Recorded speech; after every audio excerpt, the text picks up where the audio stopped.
ഒരു അന്ധയായ അമ്മ തന്റെ മകളെ സ്കൂളിൽ നിന്ന് കൂട്ടിക്കൊണ്ടുവരാൻ പോയി. മകൾ അമ്മയെ കണ്ടയുടനെ മകൾ ബാഗിൽ കെട്ടിയിരുന്ന മണി പെട്ടെന്ന് മറച്ചു. അമ്മ അന്ധയാണെന്ന് സഹപാഠികൾ അറിയരുതെന്ന് മകൾ ആഗ്രഹിച്ചതിനാൽ മകൾ തിടുക്കത്തിൽ പോയി. എന്നാൽ അമ്മ മകളുടെ ഗന്ധം തിരിച്ചറിഞ്ഞു, തൽക്ഷണം എല്ലാം മനസ്സിലാക്കി. മകൾ വീട്ടിലെത്തിയപ്പോൾ അമ്മയും മകളും തമ്മിൽ ഒരു തർക്കം ഉടലെടുത്തു. ആ നിമിഷം മകളുടെ കാമുകൻ വിളിച്ചു. ദേഷ്യത്തിൽ അമ്മ ഫോൺ വലിച്ചെറിഞ്ഞു.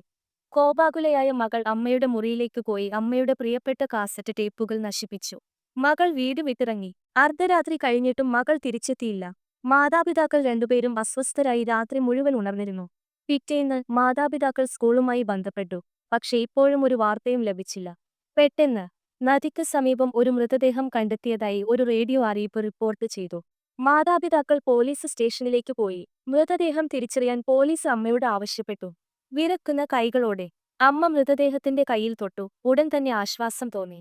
അത് അവരുടെ മകളിലായിരുന്നു. അതേസമയം മകൾ മാതാപിതാക്കളെ പൂർണ്ണമായും മറന്ന് കാമുകനോടൊപ്പം സമയം ചെലവഴിക്കുകയായിരുന്നു. ഒടുവിൽ ഒരു വൈകുന്നേരം മകൾ വീട്ടിൽ തിരിച്ചെത്തിയപ്പോൾ വീട് ശൂന്യമായിരുന്നു. കട്ടിലിൽ ചിതറിക്കിടക്കുന്ന കാസറ്റ് ടേപ്പുകൾ കിടന്നു. കുറ്റബോധം മകളെ കീഴടക്കി. അവ ശരിയാക്കാൻ ശ്രമിക്കുന്നതിനിടയിൽ കൗതുകം മകളെ ഒരു കാസറ്റ് വായിക്കാൻ പ്രേരിപ്പിച്ചു. അത് അമ്മയുടെ റെക്കോർഡ് ചെയ്ത ശബ്ദമായിരുന്നു. അമ്മയ്ക്ക് കാഴ്ചയില്ലാത്തതിനാൽ അമ്മ ശബ്ദം ഉപയോഗിച്ച് ഓർമ്മകൾ രേഖപ്പെടുത്തി. മകൾ ചെറുതായിരുന്നപ്പോൾ ഒരു അപകടത്തിൽ തിളക്കുന്ന കഞ്ഞി ഒഴുകിപ്പോയത് എങ്ങനെയെന്ന് റെക്കോർഡിംഗ് വെളിപ്പെടുത്തി. ശബ്ദം കേട്ട് അന്ധയായ അമ്മ മുന്നോട്ട് ഓയിട്ടി ചൂടുള്ള കഞ്ഞിയിൽ വീണു.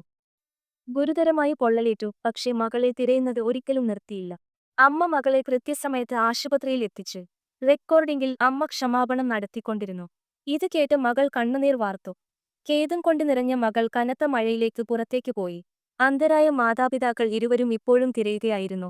അവർ എവിടേക്കാണ് പോകുന്നതെന്ന് കാണാൻ കഴിഞ്ഞില്ല. ക്ഷീണിതയായ അമ്മ കുഴഞ്ഞു വീണു, കരഞ്ഞു. തുടർന്ന് തിരച്ചിൽ തുടർന്നു. ആ നിമിഷം ഒരു കുട പ്രത്യക്ഷപ്പെട്ടു. മകൾ കരഞ്ഞുകൊണ്ട് ക്ഷമ ചോദിച്ചുകൊണ്ട് അവിടെ നിന്നു. ഒടുവിൽ അമ്മയും മകളും മുറുകെ കെട്ടിപ്പിടിച്ചു. നിങ്ങൾ ആരെയാണ് കൂടുതൽ സ്നേഹിക്കുന്നത്, അമ്മയോ അച്ഛനെയോ? അവരുടെ ഒരു മറക്കാനാവാത്ത ഓർമ്മ കമന്റ് വിഭാഗത്തിൽ പങ്കിടുക. നമുക്ക് അവ ഒരുമിച്ച് വായിക്കാം, ഒരുമിച്ച് സന്തോഷം അനുഭവിക്കാം. കഥയുടെ ഗുണപാഠം: നിങ്ങളെ ഏറ്റവും കൂടുതൽ സ്നേഹിക്കുന്നവരെക്കുറിച്ച് ഒരിക്കലും ലജ്ജിക്കരുത്. മാതാപിതാക്കളുടെ സ്നേഹം നിരുപാധികമാണ്. അതിന്റെ മൂല്യം വളരെ വൈകി മനസ്സിലാക്കുന്നത് ഖേദം മാത്രമേ ഉണ്ടാക്കൂ. കൂടുതൽ കഥകൾക്കായി ലൈക്ക് ചെയ്യുക, സബ്സ്ക്രൈബ് ചെയ്യുക.